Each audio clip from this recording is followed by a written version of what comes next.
Today's topic is one of my favorite topics, and I might interject a question or two, but I'll minimize that because I want Parth, our new young host, to take over. Namaste everyone. I'm grateful to Rajiv Malhotraji and the Infinity Foundation for the opportunity to participate in this mini-series on the culture and history of Kashmir. And I'm especially grateful to Professor Kak for joining us here today.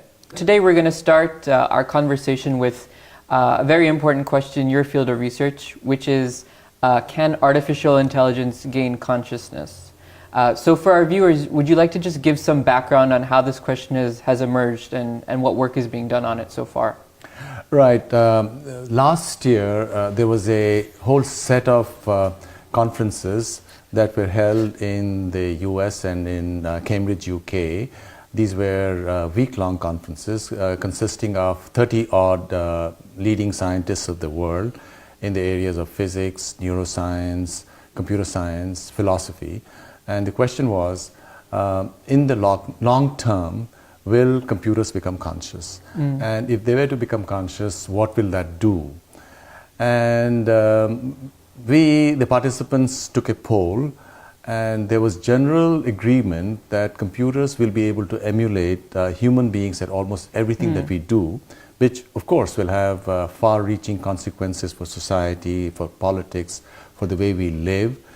But there was divided opinion on whether they would be conscious the same way human beings are. About 50% of the people believe that computers will become conscious.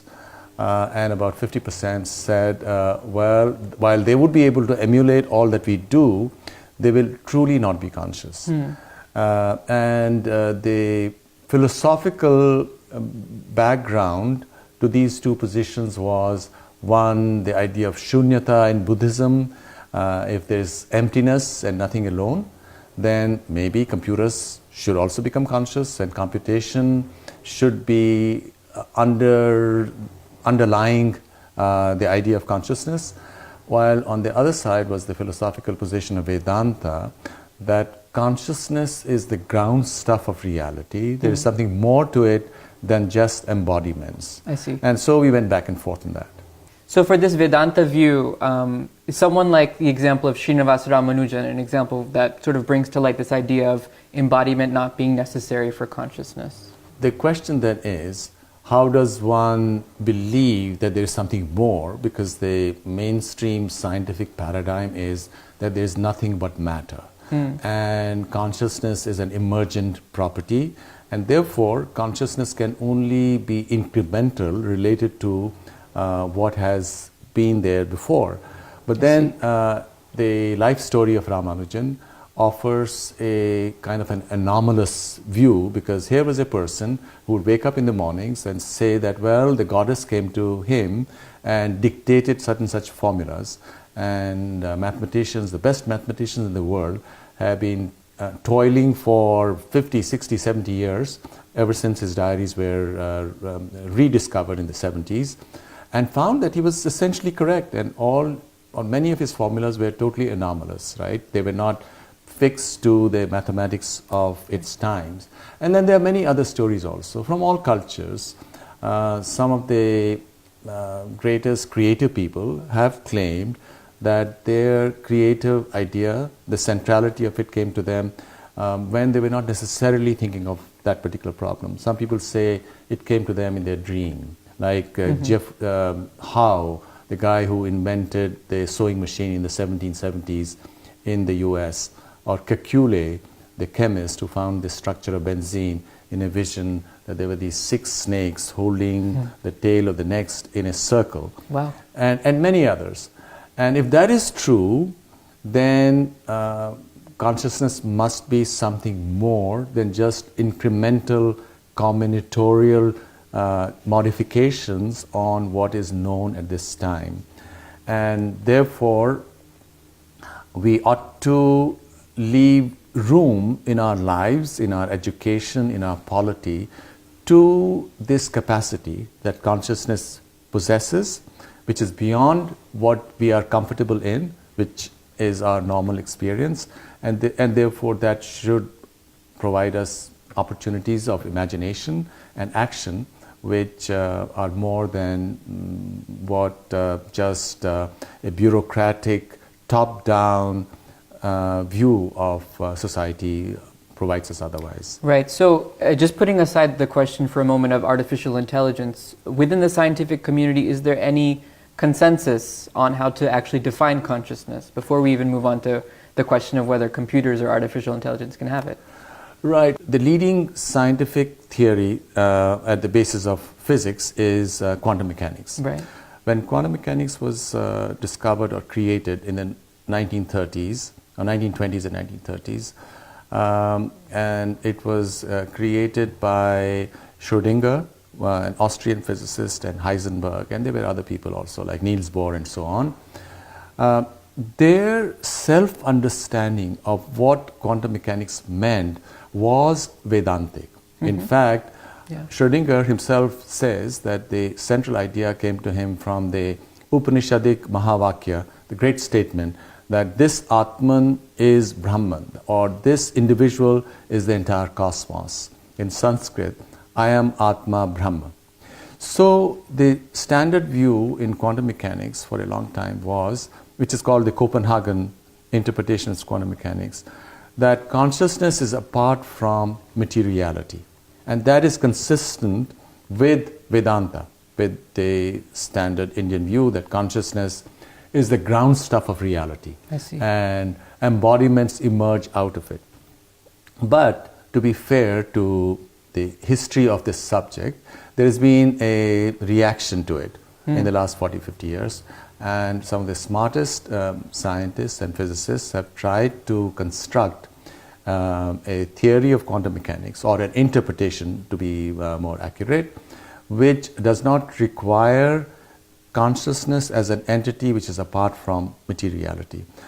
But in spite of all the efforts, all this has failed, because that leads to its own problems. Because if you're not conscious, and consciousness is just some kind of an after trace to materiality, then who are we?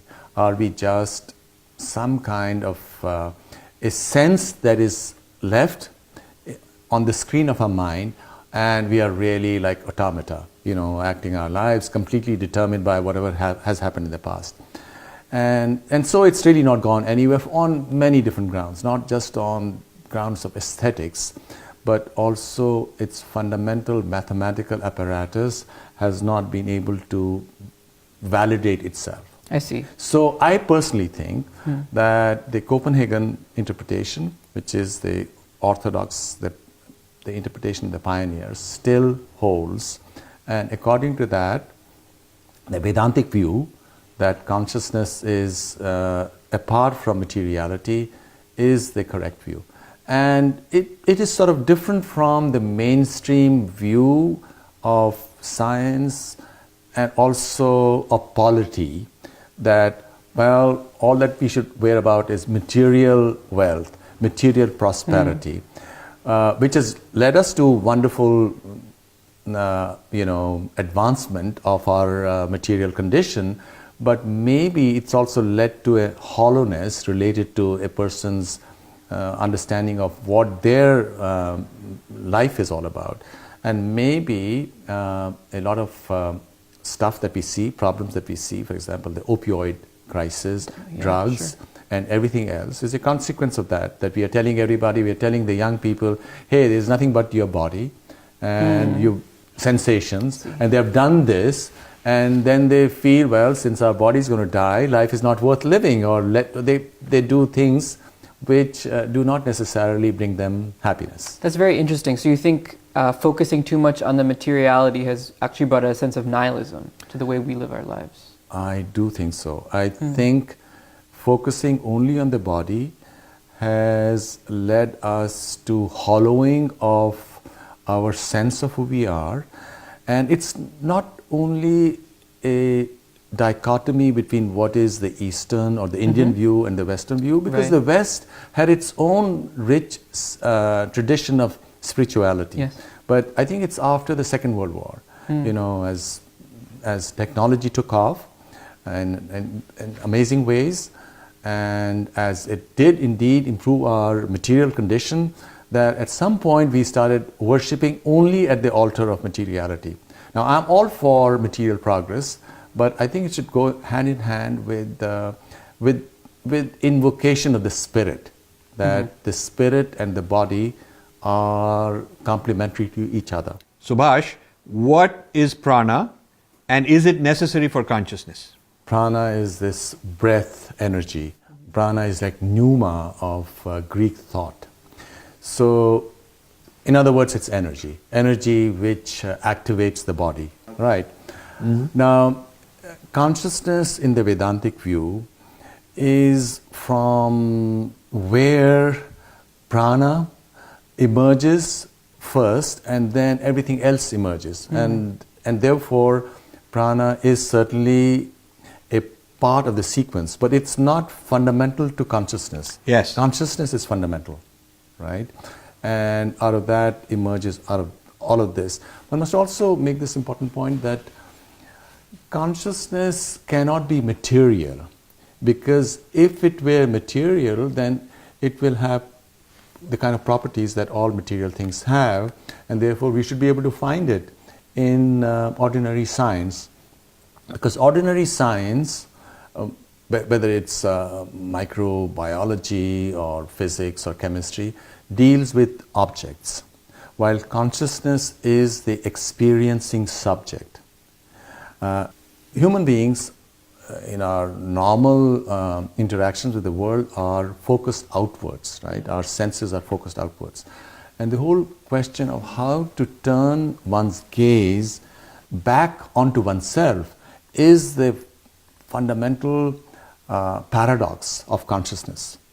So, speaking of it in ordinary language leads to all kinds of paradoxes because of the very nature of what it is.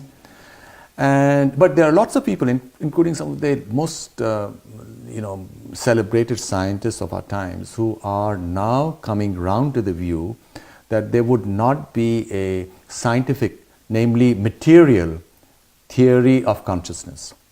And that's what the Vedic books also say, that there are two kinds of sciences: the material sciences, which are called apara sciences. Apara meaning a meaning not far, and para is like far of English, since they are related languages, English and Sanskrit. So para knowledge is the knowledge of the experiencing subject. And the whole idea, which is something that Schrödinger also stressed, was that in Vedanta, consciousness is a singular. It's like the same outer sun reflected in a million different pots of water in all its glory, right? So it's the same consciousness which gets reflected through the brain, which is like the pot of water, of all the individuals, all sentient beings.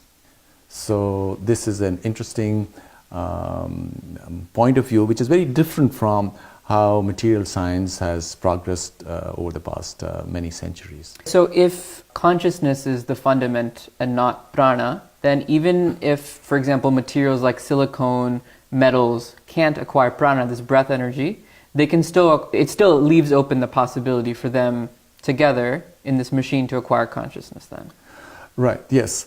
Well, the other perspective related to not just this question and the previous question as well, is that can machines themselves, because machines also are bodies, right, at some point become conscious. But machines only do what we bid them to do, and therefore they are only an embodiment of language, because when we ask something to do, that's a response to a specific statement of one kind or the other, or imperative, right? So from this perspective, no, machines will not become conscious. But if we were to, at some future time, build biological machines, then it's quite possible that these would be machines, maybe other new organisms that would also be conscious. But in any event, either of these two conditions, if machines were to become conscious, that's one perspective. then the question of what they would do to humans, because Yes. then at some point they might not need humans, and Right. therefore this could be a very frightening perspective on the future. What work is currently being done now in your field to sort of replicate the human brain? And do you feel that this is an avenue that might actually lead us to developing AI that has consciousness? This is a question that came up in the meetings that we had last year, and there were certain computer scientists. They said, well, right now the AI, one of kinds of AI that's being done is to replicate the performance of certain modules in the brain, because the brain at a higher level, not at the neuron level, consists of different modules, and they do various things. And one of the ideas that was expressed was that, well, if you are able to replicate the brain at the level of the modules, which in a certain sense we are able to, we can recognize sounds, we can recognize speech to a certain extent, or images, as Google and other software developed by other companies does. Then if you can go down one or two further levels down, and if we are replicating everything, if replicating the brain, then consciousness should also emerge, and therefore consciousness should be computable. And this was those people who thought that machines would eventually become conscious. However, just replicating the actions of modules, which is a linguistic representation of the actions of the brain, right? This is the stimulus, this is the response, really does not take us very far. It's still at the statistical level. A lot of AI is nothing but applied statistics, that certain such thing is correlated with certain such things. And at a certain level, it's indeed wonderful. It can do a lot, as almost everybody agrees that most of what we do gets embodied at the level of language. Whatever we do, our minds operate at the level of language. But that sets up this other dichotomy, if you will, that although what we do is linguistic and therefore potentially replicable by machines, but what electrifies it, what gives it vitality, is not linguistic. And therefore, it's like Plato's shadow in the cave.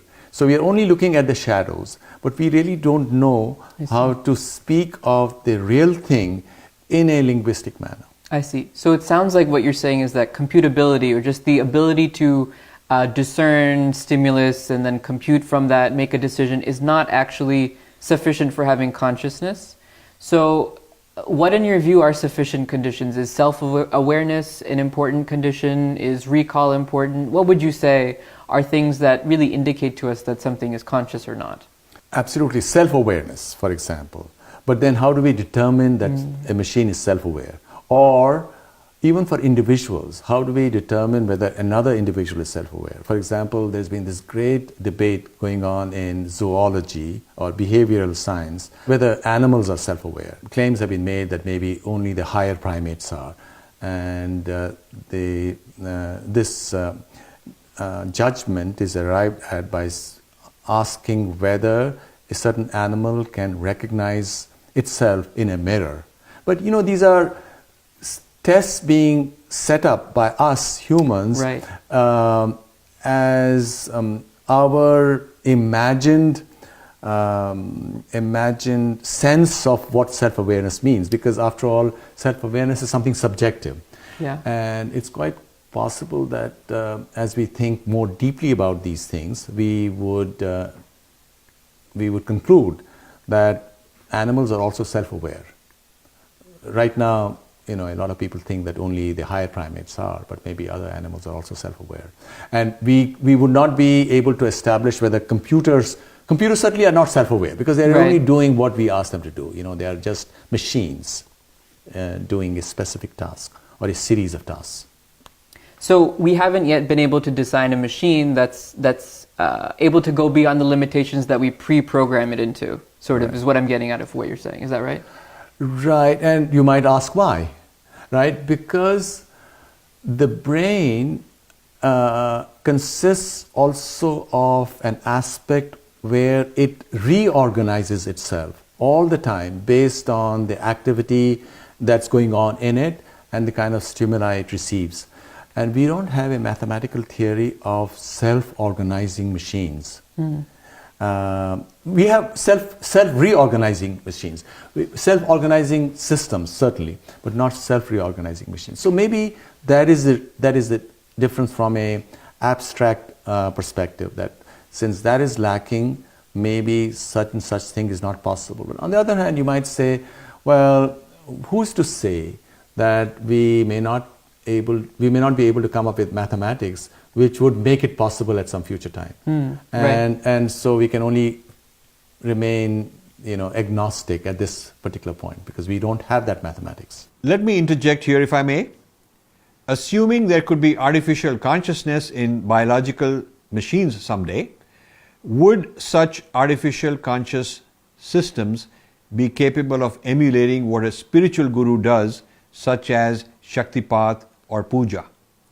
Could such spiritual processes, in theory, be home delivered by Amazon using conscious robots? I think that depends upon people who participate in that ritual, because there are people who now don't use gurus for their ritual, but they have a machine perform it. And therefore, for example, a puja is also sort of done with a tape recorder in operation, and people go along with it. A lot of this is subjective, and therefore really one can't answer this question. There might be some people who would be quite happy to go with what Amazon offers, and there would be others who would say, well, we really don't have all the appropriate vibrations and atmosphere to do it properly. Since you leave the door open for machines to replace gurus for some spiritual processes, can we take this one step further and ask, would such artificial conscious systems accrue karma for their actions? Since we are conscious machines, we are also machines. Let's not forget that. We need to go to a doctor because we are machines, right? So we accumulate karma is this whole sequence of actions which form a part of our conscious or unconscious memory, which drive a lot of our behavior. So clearly that will always stay, and where it does, or how do you deal with that, is something where the wisdom of our tradition comes in, where Vedanta comes in, where it speaks of moksha. Moksha is transcending that karmic chain, because so long as we are a part of that karmic chain, we are primarily in our animal self, because animals are also a part of their own karmic chain. I mean, other animals, non-human animals, right? And we transcend that when we become free of that karmic chain, and there are ways of doing that. When we get absorbed in that infinite potential which is within each one of us in our consciousness. And so Vedanta or Kashmir Shaivism makes us have access to that fundamental transformation, which machines cannot have. And to that extent, machines, which are not self-conscious or conscious machines, will forever be limited as compared to us humans.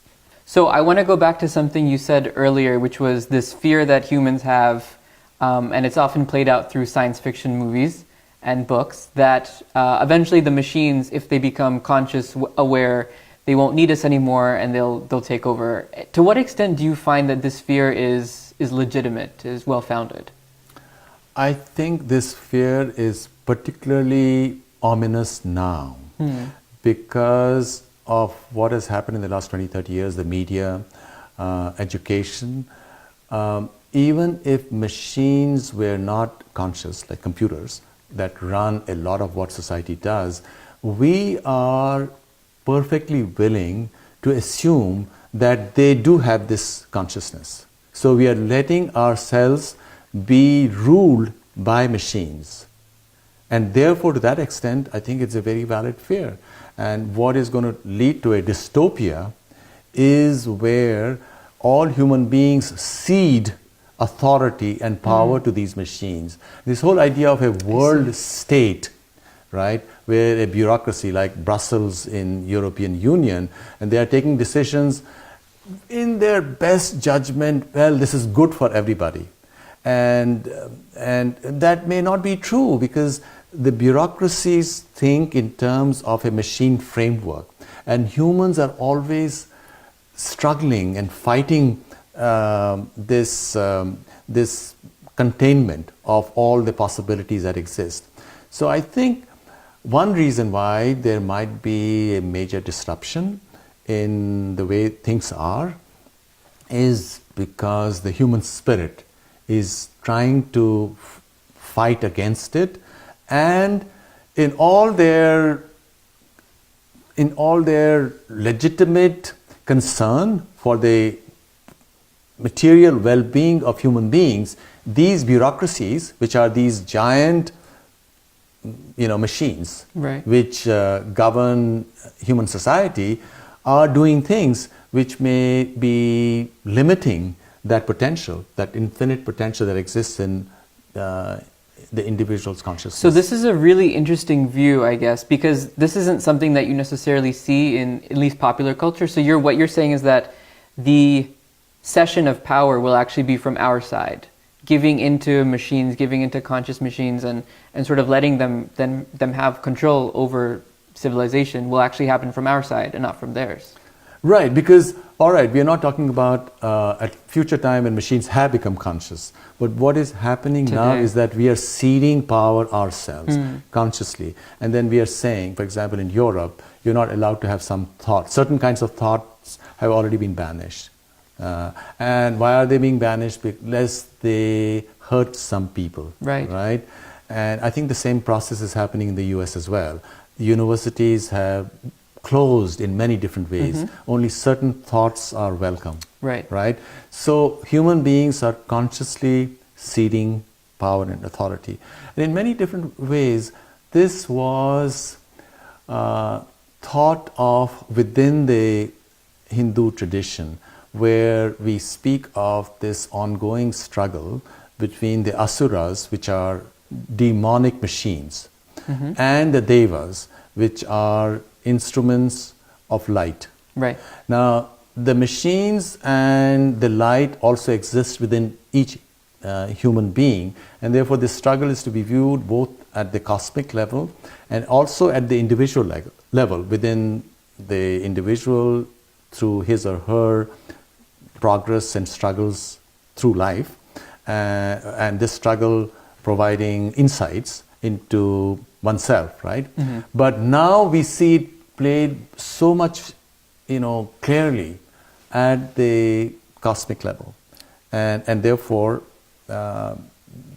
one could see that as in the myth, where generally the asuras are triumphant until at the very last minute,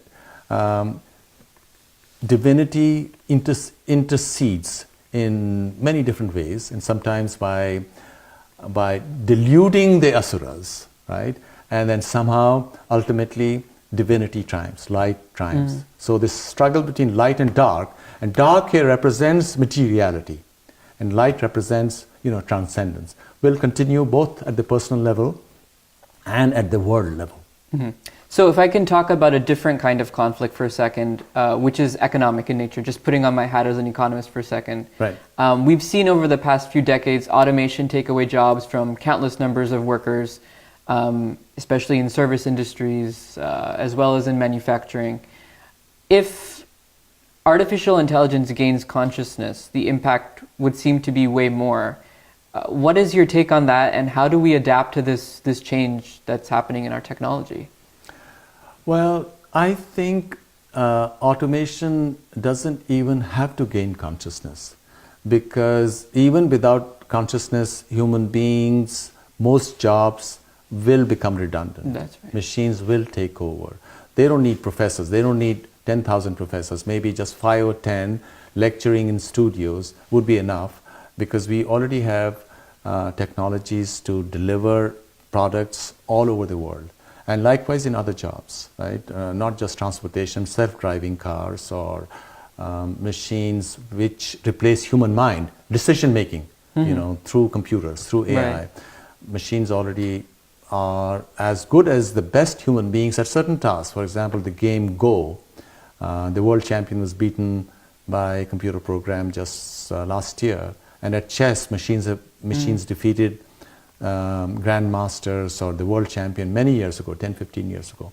So most jobs will be made redundant. Now, very interesting from an economic point of view, changes that have taken place in the last 100 years. When the Industrial Revolution took place, at that time, perhaps 90 to 95% of the people lived in the countryside because agriculture was labor intensive. Once agricultural machines came along, people moved to the cities, right? And right now, maybe 90% of the population in the industrialized societies lives in the cities. But the latest revolution in technology is not agricultural machines, but the human mind, replacement of the human mind. So a crisis is inevitable. So what will happen, we don't know. And ultimately, instead of maybe 8 billion people on Earth, maybe there would be gainful work for 500 million. And there would be a short-term transitional phase where population settles down to that 500 million people, where there will be a lot of conflict. And it's quite conceivable that what we are having in certain parts of the world, with people ready to sacrifice their lives for the sake of their cause, would be replicated many times over in many corners of the world. So personally, I think that there would be short-term conflict. Maybe in the long term, through spiritual wisdom, where I believe that Vedic views would play a very important role, because these are universal views. They apply to everybody, all So mankind. what specifically within the Vedic tradition would help us navigate these types of conflicts? What would help us would be the view that, first of all, that we are all one, and that our inner world is as exciting and wonderful as our outer world, and therefore all journeying and exploration need not cease now that the outer world is almost completely mapped out. And therefore life could still be worth living, which is not the case if you believe that all that there is just the outer world. Because, well, the outer world has already been seen, The explorers have reached all far corners of the world, and you can fly anywhere you want, and you've done it once or twice, then what do you live for? Do you think conscious AI will help us better understand ourselves and the way that we work, what consciousness is, what spirituality is? I'm one of those who believes that AI will not become conscious, but the fact that this subject is on the table forces us to ask questions about who we are. And that is wonderful, because we should confront these questions. And if we confront them, then perhaps the danger of ceding authority to non-conscious AI, which is what seems to be happening right now, would be lessened. Thank you so much, Dr. Kak, for sharing your wisdom and insight here with me and the viewers today. And I hope to have many more conversations with you in the future. Thank you. Really enjoyed it. Thank you so much. Yes. Thank you for watching.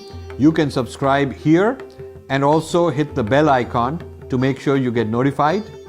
To donate, please click this button.